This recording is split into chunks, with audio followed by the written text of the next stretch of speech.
Welcome to the Armani Talks YouTube channel, the #1 YouTube channel for you to level up your communication skills, learn the art of public speaking, social skills, and digital content creation to take your message to the world. If you're new to this channel, don't forget to hit subscribe right on below for the latest videos regarding how to communicate like a confident winner. For today's episode, we're going to be entering the world of public speaking, and I'm going to be talking about why more people aren't eagerly getting on stage. For you to really understand this, I'm going to have to tell you the difference between a learner's mindset and a teacher's mindset. When you're learning something, you are in a forest and you are running full speed in any direction, trying to get out of the forest. But when you're a teacher, it feels as though you're in this tower. You're in this tower that's overlooking the forest, and you're just guiding someone else out. But as you're in this tower, you know what happens? You get a whole new perspective on the subject. And for me, when I was transitioning from just learning public speaking to teaching it, I started to see a lot of these renewed perspectives. And when you have this different angle, where you're in this tower and you're looking at someone trying to help them in their journey, you start picking up patterns that it's hard to do when you're just by yourself. And one of the patterns that I started to figure out was the root cause of public speaking fear, the root cause of speech anxiety, the #1 biggest problem in the entire planet. So as I was working with these different students, I would often ask them, why don't you like public speaking? Why is it that you don't like public speaking? And I would get the traditional response, well, Armani, I'm nervous. Now, back in the days when I used to answer my question like that, I would think it was completely fine. But as a teacher, remember, I said you get a renewed perspective. So rather than letting that answer slide, I would probe a little bit further. What makes you nervous?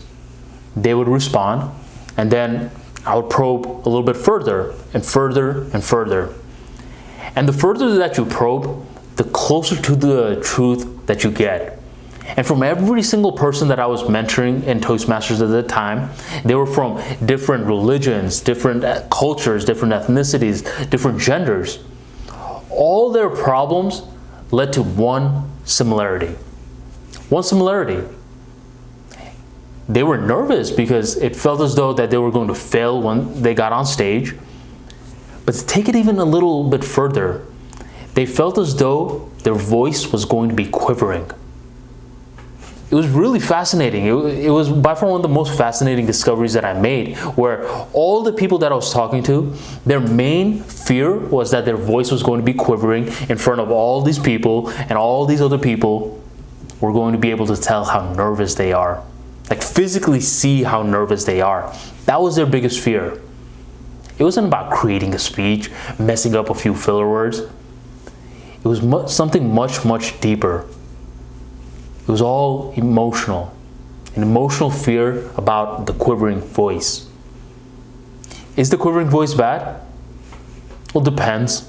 Depends on your perspective. I want to tell you a quick little story about a few years ago. A few years ago, at this point, I was starting to overcome a lot of public speaking fear. And around this time, I had just gotten my first ever full-time job. Working as a full-time employee, I had to do a lot of training.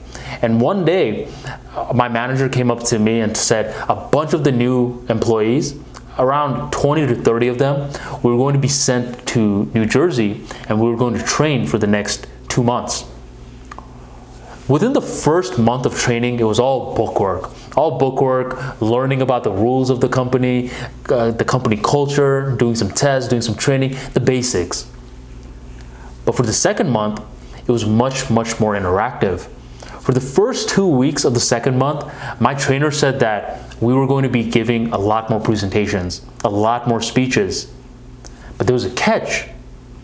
We were not going to ever have time to prepare. We would be given a topic right when we got on stage, and we had to talk about it for 5 to 8 minutes. But there was another catch. We had no time to even know when we were going to be going on stage. it was a day-by-day thing. Each day, there would be a bunch of names in a hat, and each day, the trainer would pull out the name, and that person would be speaking about a topic they had no clue about for 5 to 8 minutes in front of dozens and dozens of people. I was really, really nervous. At this point, I'm not a good public speaker. I'm not remotely confident in it. And the last thing that I want to do is give a completely unplanned speech. I'm not looking forward to that. By Wednesday of the first week, I end up getting called on stage. And as I get called on stage, my trainer tells me to talk about polar bears. Something really, really random and something that I had no clue on how to talk about. So I'm on stage at this point and I'm not saying a single word. But eventually I start forcing myself to say something rather than embarrass myself. So I'm talking and talking and talking, and I'm opening with a very, very strong quivering voice. I mean, you could literally hear my heartbeat right through my voice. It's that bad. And to make matters worse, there's a lot of faces that are looking at me in a very judgmental way. They have that sort of face. But there's another group of people that are smiling. I don't know what they're smiling about. It felt as though while I was on stage that they were laughing at me. So all this stuff is happening in the beginning of the speech. My voice is quivering, I'm getting judged, people are laughing, all these bad things are happening. But I have no other choice. I have to keep on talking and talking and talking for the 5 to 8 minutes. So I keep talking. And here's where the fascinating thing happens. My quivering voice, it starts to melt away and it starts being replaced with a nice, strong, healthy voice.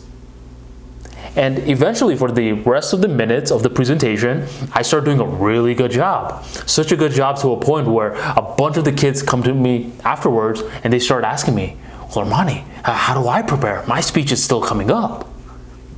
It's as though they completely forgot about the beginning of the speech, the quivering voice part, and just focused on how I ended. That right there gave me a massive insight into the quivering voice. The number one lesson I want you to understand is opening is important, don't get me wrong, but ultimately it's all about the value and the energy that you give in your presentation. So if you start off a little bumpy, understand that it's not over. It's not as though you failed. When you're imagining the worst case scenarios, you feel as though as soon as your voice quivers, the show has ended. That's how you imagine it.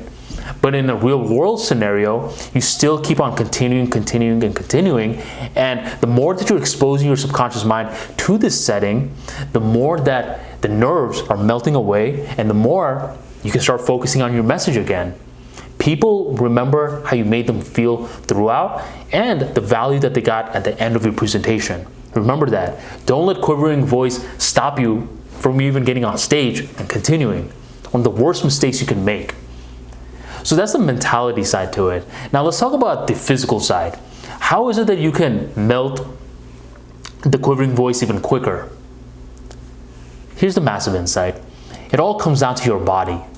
Every single time I was mentoring someone and they had the quivering voice, I would notice the same exact pattern. Every single one of them, their shoulders were always hunching, their back was always slouching, their chin was drooping.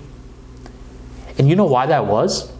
It's because they hated public speaking so much to a point where it was registering as a threat. And when something is registering as a threat, your primal senses start to kick in. Your shoulders are slouching, your arms are covering your chest a lot, mainly because you see public speaking as a threat. And the worse off that your body language becomes, the worse off your lungs are performing. Slouching, it makes your lungs 30% less effective.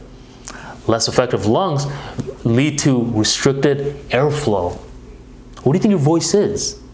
Your voice is air flowing. So if it's restricted and you're feeling all these nerves, now what happens is your voice is just quivering due to your negligence of your body. You can't always control the mind, but you can always control the body. So what should you do?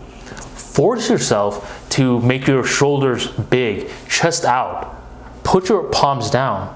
Don't have everything covering your torso because that makes your situation worse. Make your body big. Force your conscious mind, your body, to tell your subconscious mind, listen, fam, I'm not in danger. I'm good. I'm just going to be talking in front of a few people. That's it. There's no tiger chasing me. Nothing bad like that. And by doing that, all that quivering energy that you had just turns into energy for your speech. Rather than you trying to hold in everything, you're expressing it. Your voice becomes much more powerful and your speech starts radiating with other people's hearts. That's how you want to approach public speaking. Number one, understand that even if your voice does quiver a little, it's going to go away and it's not the end of the world. And two, in order to avoid quivering voice as you keep on progressing in your journey, you want to keep your body big so the energy is flowing. It's just all about the flow. The more you practice public speaking, the more you're going to stop focusing on the low-level details like grammar, punctuation, and all that stuff, and start focusing more on energy. That's what this YouTube channel is about. It's about getting you to focus on the right things in terms of public speaking. And the more you focus on the right things, the better communicator that you become. In order to aid you in your journey, I've written the Armani Archives Public Speaking and Storytelling Edition. In this Armani Archives, you're going to get the latest cheat codes, hacks, and tricks to aid you in your journey, to go from low level to energy, to go from running in the forest to preserving from the tower. If you're ready for the keys, go on over to the description box, hit the link, and grab your copy today. Thank you, my friend, for joining the Armani Talks YouTube channel, and I'll catch you on the next episode.